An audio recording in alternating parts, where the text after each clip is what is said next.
Hey, excuse me. Hi. Are you using this chair? No. Oh, great. I'll just join you then. Okay. How's it going? That's all right. How are you? Good. My name's Richard. Richard Brenna. Nice to meet you. Nice to meet you. Can I help you?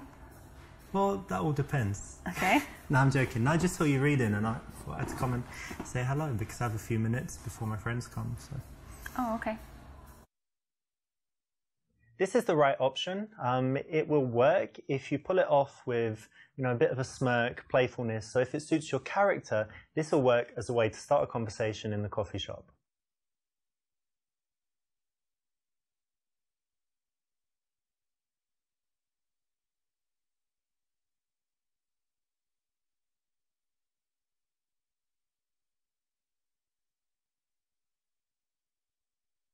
And you normally read philosophy?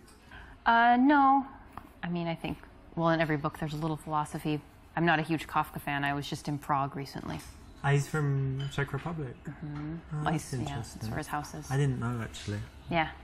Cool. Well, if you go, they'll talk about Kafka. So. Nice. And what else do you like to read? Do you like I generally read fiction, non-fiction? Fiction and like 20th century American lit. Okay. Who's that, Mark Twain or something? Like Salinger, or maybe I just recently read a novella called A Day No Pigs Would Die. It's really A Day nice. No Pigs Would Die. Yeah. That's like when everyone's vegetarian or Muslim. Well, I won't spoil it, but you're on the right track. Oh yeah, nice one. Yeah. What do you read? I read a lot of different stuff. So I like business, biography, psychology, philosophy too, and I like old English classics and Russian classics. Russian classics, such as? Tolstoy, Dostoevsky, You like Tolstoy? all the usual stuff. Yeah, I think he's a great writer. And obviously in translation maybe it's different, but it's still very cool. What about Bulgakov? Yeah, Master Margarita and stuff. Like Yeah, Bulgakov. yeah, cool. Yeah, I like Russian lit. Nice one. That's good. We have something in common already. Yeah, I guess so we do. Correct. It's important to always focus the conversation on the girl as much as possible because then it's just going to be more interesting for her. So how are you able to be free in the middle of the morning on a Thursday? Well, I do have a job, but it's kind of from the laptop, from home or from anywhere. But it's like internet stuff and with America. So in Europe, I need to wait until they wake up and whatever. So Right. I'm kind of free. And Yeah. then can be working at home, lying in bed, lying on the balcony. Generally lying down, working. That's So nice. that's cool. And how about you? How come you're not at work now? Well, I work at the university, so I have kind of an unusual schedule. I have some free time during the day and I work in the evenings. Nice. Yeah.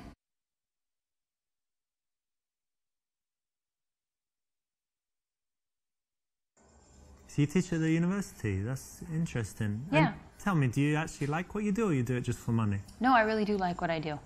Great. You feel like you're making a difference in people's lives and all of this? Yeah, I actually do. I feel like what I do is important and that the information I convey will be valuable to these people and to my students. That could be true because I still remember my teachers from primary school and in secondary school. I don't know if you're the same, but did you like the subjects most where the teachers were good? And then later maybe you weren't even interested in that subject. So a good teacher can just change the whole course of someone's life. Absolutely. And like looking back and thinking, what years of school are your favorite? It's like, well, whatever year you had the good teachers, because what you learn is kind of irrelevant. And you're a good teacher? They like you? I think so. I hope so. That's cool. Try. No, I like it, to be honest, because it's very rare. You know, most people just do their job for money and then they come and moan about it and they hate it. So it's good to meet someone like you who actually enjoys what they do and is making a difference. Thanks. This is a nice thing that you can ask anyone, so well done for picking this. It's the right option, and it can always lead to an interesting conversation. Whether she's into her job, she can tell you why, or she's not, and she can tell you something else that she's passionate about. And what's your subject? What do you teach? American culture. Huh, what does that entail? So kind of a lot quite a few different themes. For example, we kind of started with an overview of American values, which was really interesting. Like freedom and stuff, yeah? Things like that, and even more so, for example, an interesting one is how Americans relate to the future. Like it's something we feel like we can control in some sense. And like Back to the Future, the movie. I don't see how, I don't know what you mean. Okay, but Americans think that they control their own destiny, yeah. Kind of, yeah?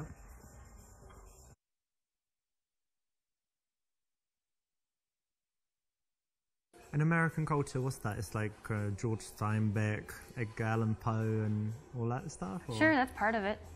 Yeah, I think my focus is more on what we could call contemporary culture. Britney Spears. Sure. Kanye. Sure, that is all relevant. Yeah. Oh, wow. So it must be really interesting for the students. They're not learning about things thousands of years ago. Yeah, I think so. And just kind of seeing how the Kanyes and the Kardashians, how their influence reverberates through American society and how that affects how Americans think. And why is it useful for the students?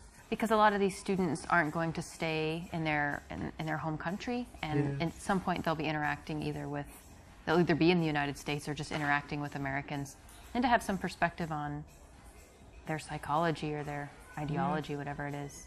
I guess it's useful. important, right? Because American culture is pervasive, it's kind of everywhere. It could be said, yes. And seems to lead the world. I know that in England we're always like a few years behind America with all the trends and everything, and it all follows, and then Europe a little bit later. But no, it's pretty cool then. And more than that, it must be really interesting for the kids. Yeah, I think so.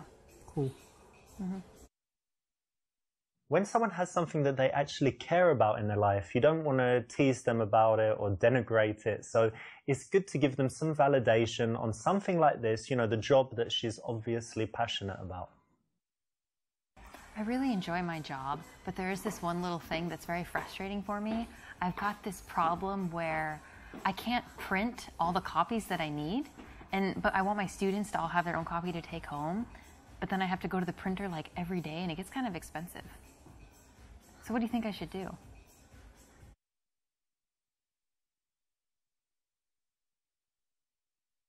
Well, that's bad. So I guess you don't have enough papers for the students and stuff, yeah? Yeah, that's part of it. I guess you can ask for more allowance or get them to share, but yeah, it's annoying.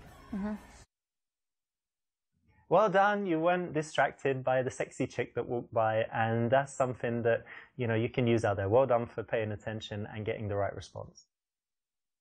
So you've got your teaching thing, and what else is important in your life? What else do you love to do? I really love dogs, and I love to travel. Travel? Yeah. That's cool. Do you travel a lot? I've traveled quite a bit, these last couple of years especially. Nice. And where are some places you've been? In Europe, I've been in Prague, Russia, Ukraine, Poland, Lithuania, Latvia. Nice. All of Eastern Europe and kind of former USSR, yeah? Yes. Nice. And tell me, what's the absolute best place you've seen? Like, if people who have never travelled anywhere say, where's the best place that I should see, where is it? I would actually say that you should go to the United States and go see the Grand Canyon. It's amazing. I can't do it justice with words, but it's wonderful. Okay.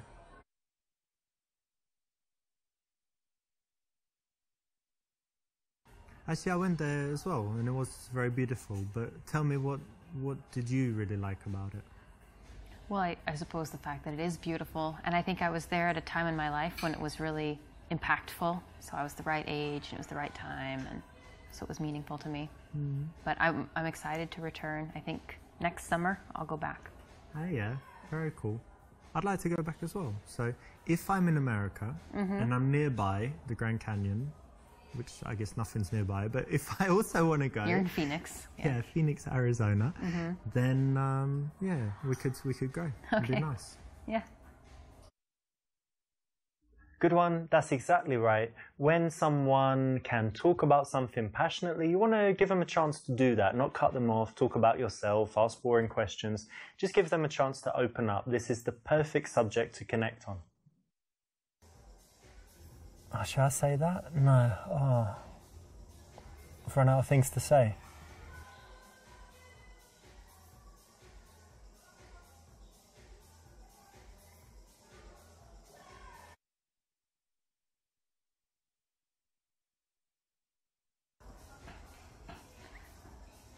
So are you not going to get any coffee? Ah, well, actually, I was over by the bar just before I saw you and had a coffee there. And I try not to drink too many. It actually has a strong effect on me, so I don't need that much energy. I've had enough, so I'm good. Correct. Now, most guys can't do this, you know, so it's very cool, makes you look very confident and strong when you can hold eye contact like this and get her to be the one that works to fill the silence and come up with something to say, because it shouldn't always be you, right? Tell me some things you like to do for fun. Well, as long as I can remember, I've always loved playing volleyball, so that's something I try to do whenever I can. Nice. I played it at school. They had it in my school, but since then I didn't. But I go to Barcelona a lot and they play on the beach. Do you play beach volleyball? I will, yeah. Oh, very in a nice. pinch. Are you very good? Yeah. You can do that where you jump and smash it down? Cool. Yeah. That's nice. It's harder on the beach because the nets are higher, but yeah. Very cool. Yeah, it's a cool hobby. And anything else you do? Yeah, probably the thing I do the most is study Russian for hobbies.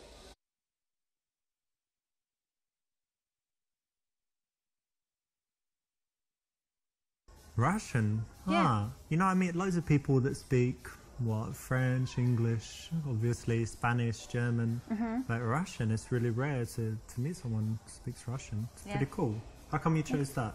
I don't really have a good reason. When I was in high school, I had the opportunity to do a study abroad, and my choices were France and Russia, and I didn't want to go to France, so I went to Russia, and then I just never quit. I actually like that you chose something tough and that you stuck with it. And, you know, like I said, most people take the easy options all the time. So it's interesting and cool that you did that. Thank you.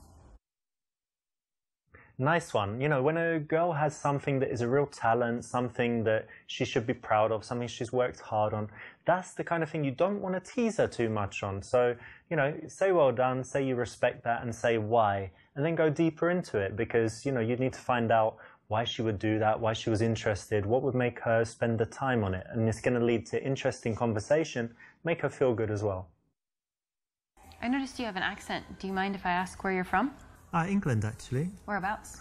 Was born in London, but actually, you know what? When I was young, I lived in South London, and they have a strong accent there. It's like South London and things like this. But because I travelled a lot and I moved, I've lost most of my accent. But do I still sound British to you? Yes, very much. Oh, that's good.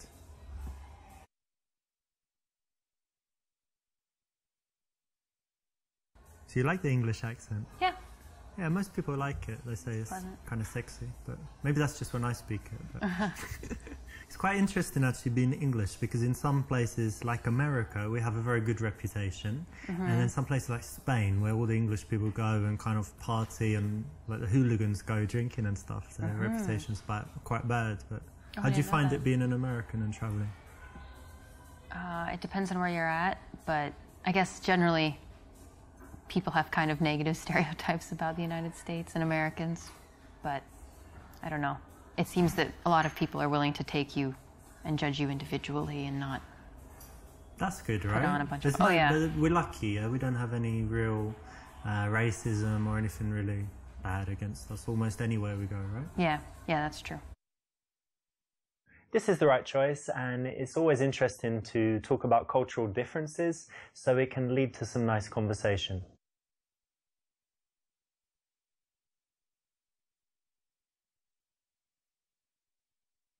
What do you like to do in, I don't know, for fun, like in the evening? Because you study Russian and whatever, but do you drink, dance, anything else?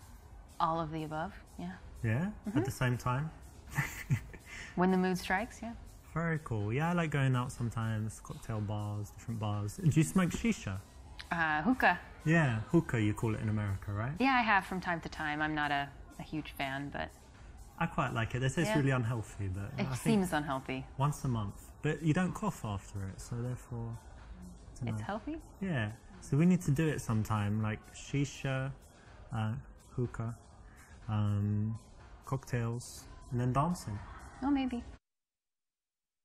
When you want to transition to seeing someone again, it's very good to build up a picture of the kind of things that they do, the way they spend their time, because you might find a mutual connection. You find that you share some activities, or that you do some things that she wants to do, she does some things that you'd like to try, and then it makes it very easy to then go on and suggest the date from there and take the number. And do you have any other outdoor, like, active stuff you like to do? You Yeah. said volleyball, but anything else? Yeah, I grew up in the country, so I really enjoy a lot of nature activities. I like hiking and I love fishing. Fishing? Fishing, yeah. A girl who likes fishing? It happens. Yeah, Wow. we exist. That's interesting. I've never done fishing, but I love the outside as well, you know, walking in parks or, hiking if you've got somewhere like that. How about bicycle? I like that too. Yeah. Well, that's something else we could do one day, like take some bicycles, ride out somewhere. Yeah, that would be nice. Cool.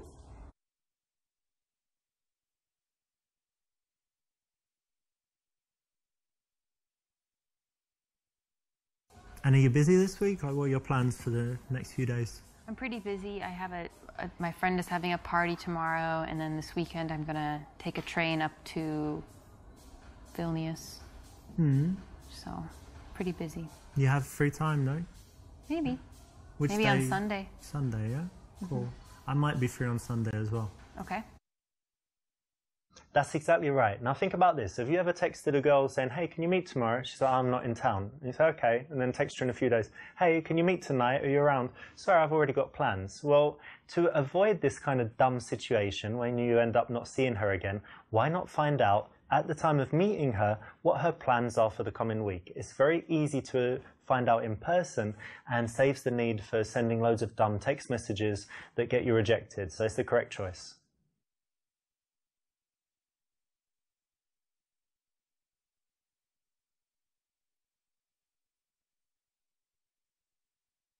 So you like hiking and outdoor stuff, and the weather's pretty good at the moment. So one day we could take a little trip, or I don't know, meet in the evening. Anyway, lots of stuff. We've got lots of stuff we could do together. So why don't you give me your number and we'll arrange something.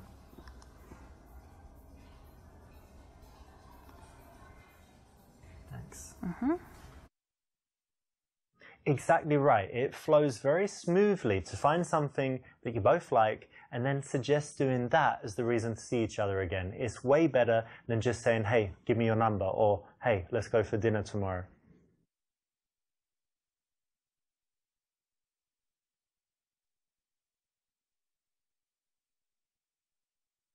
Okay, so I better be going.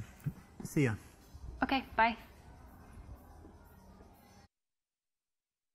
This one is counterintuitive, but it's exactly the right answer. The reason is that if you're too friendly at the leaving, like, okay, see you again soon, it's lovely to meet you, really enjoyed it, see you, bye, like that, then it just means that she knows that you like her, she knows you're going to message her, and she's not really thinking about it. If you do the opposite and you're kind of cold, she might think, hang on, did I do something wrong there at the end? Does he really like me? Will he message me? Does he want to see me again? It just makes you look very cool and keeps her thinking about you in the interim between the time where you say bye-bye and the time when you message her and get in touch again.